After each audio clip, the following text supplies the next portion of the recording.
So Bonnie Blue and Lily Phillips need to be arrested and sectioned for their own sake and for the sake of the British public.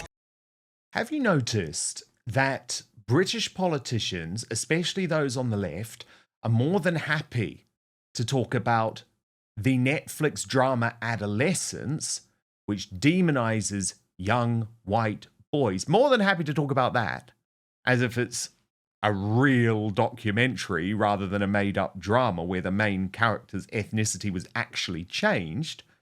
But they completely ignore two young British women called Lily Phillips and Bonnie Blue, whose degenerate behaviour is unfortunately now a very obviously bad influence for young British women and spreads a narrative that white British women are available for other ethnic groups.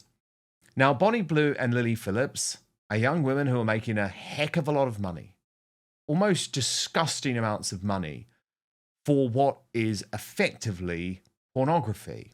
And they're getting a lot of attention doing it too. Nick Tenconi, the UKIP leader, and I will show you his call in just a moment, believes that these two women should be sectioned and arrested. He is the first British politician to speak publicly against these two women, and perhaps there is good reason to do so. For example, and I will show you the footage, don't worry, it's nothing X-rated, but just so you can see the sorts of lengths that these women are going to for attention. Bonnie Blue this week attended an NBA game in Miami. It was the Miami Heat against the Rockets with a drill rapper called Little Mabu. And look at the antics, the despicable antics these two got up to.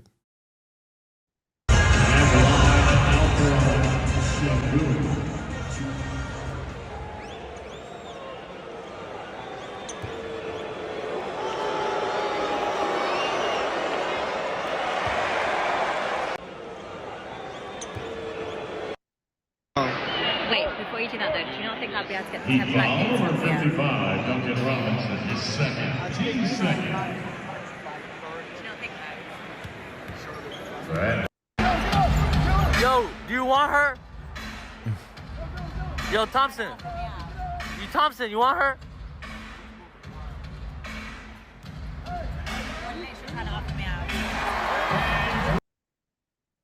Here's what Nick Tenconi at the weekend called to happen to both Bonnie Blue and Lily Phillips. This is an interview with Rebel News.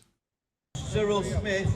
You spoke about Andrew Tate and influencing young boys. There's also a lot of talk about the female prostitute Bonnie Blue and influencing young girls. What's your thoughts on her? Sure. So Bonnie Blue and Lily Phillips need to be arrested and sectioned for their own sake and for the sake of the British public. So at the exact same time, let's list it, at the exact same time that we're at the height of the grooming gang and the paedophile Pakistani grooming gang mafia and the paedophile Pakistani grooming gang mafia, at the height of that conversation due to Elon Musk and international notoriety, we also have two white girls making sure they go viral having sex with multiple migrant men. At the same time, we see Easter being shut down in schools for the sake of religious tolerance. At the same time, we see a Netflix documentary based on a boy or a man of colour who performed the most heinous, most despicable, indescribable of crimes, portrayed as a white lad. It's an attack on whiteness. It's an attack on the British people. Lily Phillips, Bonnie Blue, flying the flag to say, essentially, welcome more migrants in. These are the good guys. We're choosing it. We deserve it. Is it a psyop? I'll let you guys decide whether it is or not. They need to be arrested and sectioned.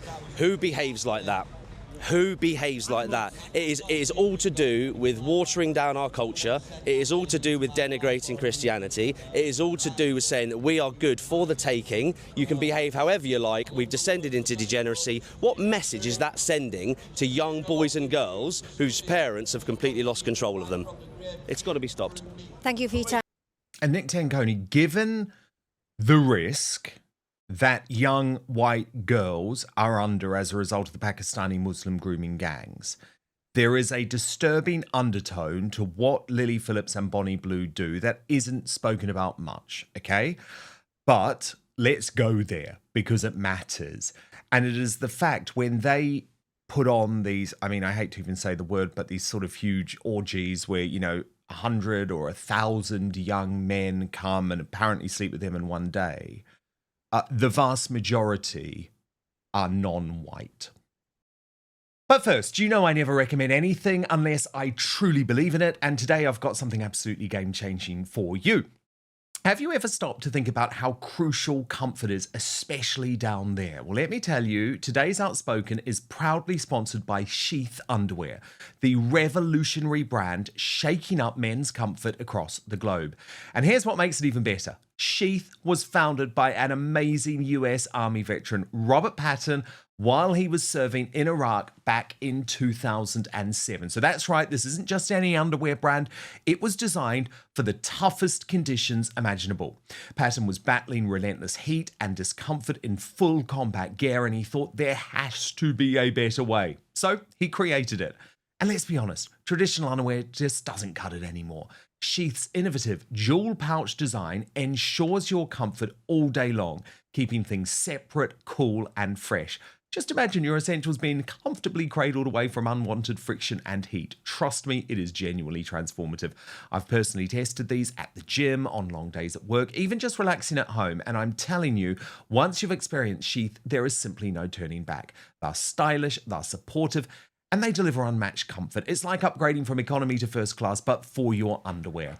And right now I'm offering you an exclusive 20% discount at sheath.com. Yes, that's 20% off your entire order when you use my special promo code Outspoken at checkout. So what are you waiting for? Sheath, by the way, is the perfect present for your husband, your boyfriend, your son, your brother, your hard to buy for best mate. And ladies, good news, there are female versions too. I also want to tell you that Sheath, because this is really cool, Sheath is the first official underwear of the UFC. I thought you would like to know that. So click on the link below, enter Outspoken at checkout, sheath.com, and then you can thank me later when you're feeling comfortable, confident, and ready to tackle anything the day throws at you. Sheath Underwear, redefining comfort one pair at a time. But now, back to the show. Yeah, so this is very difficult to talk about, but we're going to talk about it, and it's vile. It's absolutely vile. So look, let's start calling it what it is. That's the plan. We're taking our country back. It's they do need to be arrested and sectioned.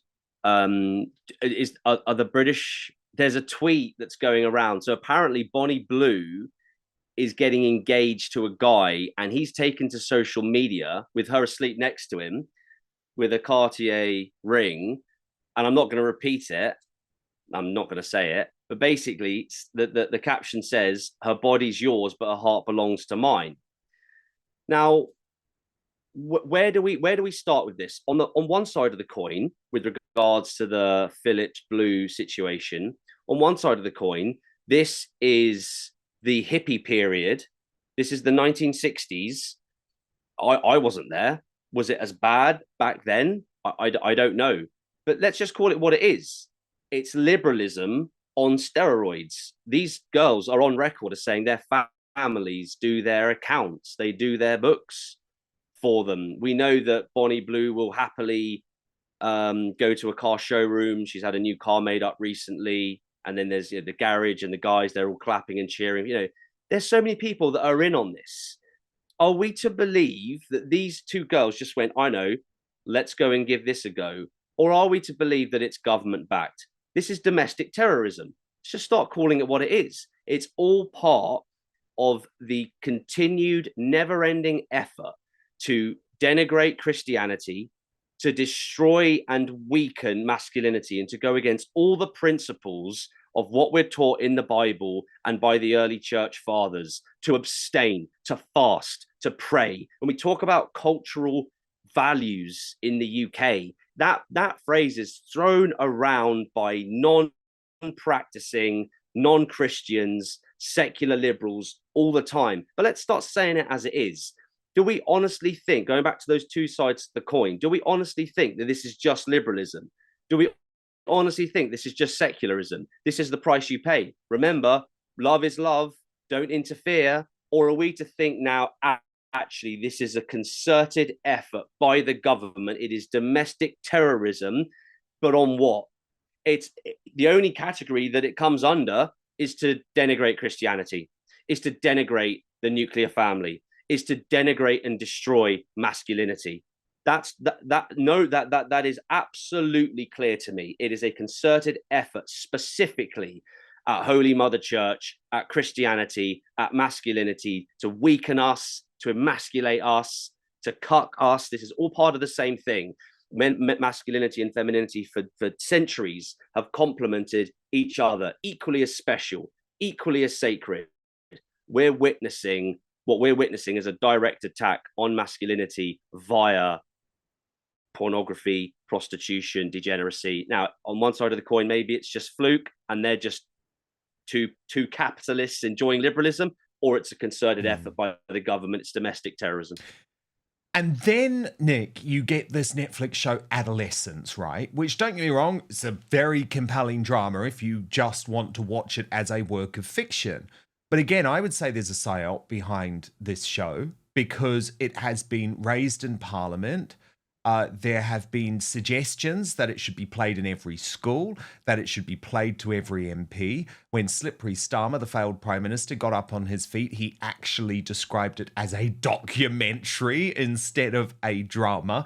And of course, we know that the main character in this show, Nick, was based on a young black boy who stabbed a teenage girl to death. But in the show, it was changed to a young white boy. Now, again, I have no problems with it as a piece of drama, but isn't it the fact that it is being used now to demonize young white boys who are not the problem statistically, especially not young white boys who come from a loving nuclear family, as was the case in this show?